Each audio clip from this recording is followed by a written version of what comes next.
Меня зовут Санжар, он особенно мальчик. Мне нравится, как он любит футбол и смотрит футбол. Потому что он, когда радуется, мне очень это мило. Мне нравится ходить на бочу. Я участвовала в соревнованиях. Что ты хочешь выиграть? Золотую медаль. Молодец. На Олимпиаду хочешь поехать? Да. Благодаря этому проекту мы замечаем, что оно стало более активным. Нету такой зажатости какой-то. Многие барьеры уходят. Не только физические барьеры, но и социальные тоже.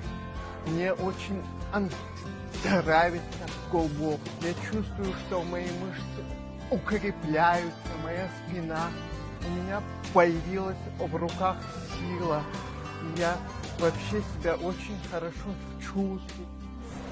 У нас есть колоссальные результаты именно вот по паралимпийским видам спорта в части боча, когда наши воспитанники наших секций уже перешли в национальную сборную Казахстана по боча и участвуют в международных соревнованиях. И эти бочисты сейчас работают, зарабатывают свою первую зарплату как спортсмен. 23 қала мен елді мекенде инклюзивті әрі бейімделген спорт секцияларының желісі құрылып, жыл сайын 1000-нан астам ерекше бала спорттың паралимпиадалық түрлерімен тегін айналысуда.